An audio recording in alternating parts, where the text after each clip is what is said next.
Hello friends, welcome back to this channel. दोस्तों, इस video में हम यस बैंक के लिए बातचीत करेंगे, बट उससे पहले आपसे रिक्वेस्ट करना चाहूँगा।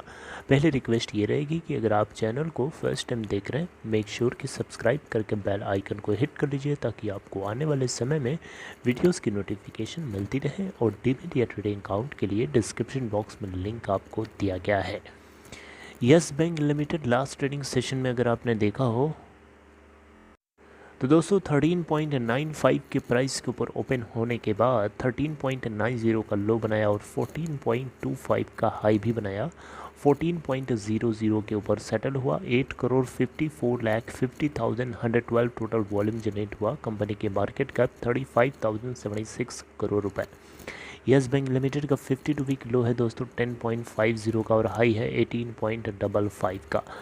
दोस्तों, यहाँ पे आपको मैंने बताया था यस बैंक और डिश टीवी के बीच में क्या चल रहा है। यस बैंक ने 25.63% की हिस्सेदारी डिश टीवी के अंदर इन्वोक करा लिया था, क्योंकि जब लोन दिया, लोन वापस नहीं मिलेगा तो यस बैंक क्या करेगा, अपने शेयर्स को, जो प्लेज कराए हुए शेयर्स उनको तो इन्वोक करेगा ही करेगा डेफिनेटली।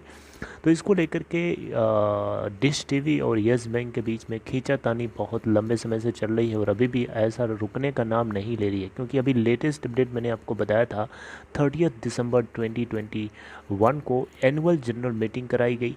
उस एनुअल जनरल मीटिंग में लाख कोशिश करी गई डिश टीवी के प्रमोटर्स के द्वारा यस बैंक लिमिटेड को रोकने की, लाख कोशिश करी गई रोकने की, लेकिन इसके बावजूद भी वो सफल नहीं रहे। और एट द एंड हो भी गई मीडियम एजीएम, अगर हो भी गई तो उसके बाद भी उसका जो रिज़ल्ट है उसको डिक्लेयर नहीं किया। डिश टीवी के प्रमोटर्स की तरफ से ये बातें एक्सचेंज को दी गई, ये इन्फॉर्मेशन दी गई कि डिश टीवी इंडिया लिमिटेड जो है बॉम्बे हाई कोर्ट को फॉलो करेगा। बॉम्बे हाई कोर्ट ने कहा है कि 3 फरवरी 2022 को इस केस के ऊपर फिर से सुनवाई होगी और उस केस को जब सुन लिया जाएगा उसके बाद ही मीडियम के एजीएम के मीटिंग के रिज़ल्ट को डिस्क्लोज़ किया जाएगा। तो यहाँ यस बैंक लिमिटेड ने जो बातें कही हैं उसको लेकर के तो ऐसा लगता है उस हिसाब से तो डिश टीवी इंडिया लिमिटेड के प्रमोटर्स ने झूठ बोला है।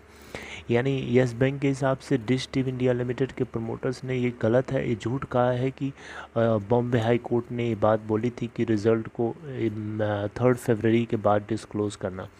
यानी यहाँ पे डिश टीवी इंडिया लिमिटेड ने बढ़ा चढ़ा करके स्टॉक एक्सचेंज को अपडेट किया है कि बॉम्बे हाई कोर्ट ने कहा था 3 फरवरी 2022 को इस केस के ऊपर सुना जाएगा, उसके बाद ही आप डिस्क्लोज़ कर सकते हैं। तो ये बात कहीं ना कहीं यस बैंक लिमिटेड को लगता है पूरी तरीके से गलत है और इसीलिए यस बैंक लिमिटेड जो है बॉम्बे हाई कोर्ट पहुंच चुका है।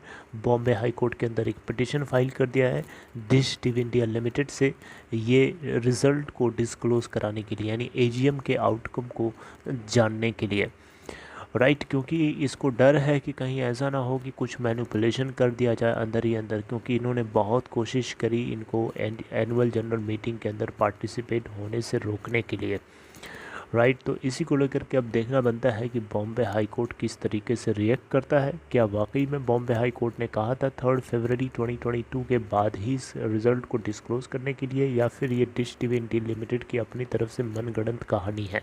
अब ये तो बॉम्बे हाई कोर्ट की डिस्क्लोजर आने के बाद ही पता चलेगा। बहरहाल आगे जो कुछ अपडेट आएगी मैं आपसे डिस्क्लोज़ करूँगा, लेकिन ये छोटी सी इन्फॉर्मेशन आप लोगों तक पहुँचाना मुझे लगा ज़रूरी था। चलिए खैर, अपना ख्याल रखिए दोस्तों। All the best, have a nice day.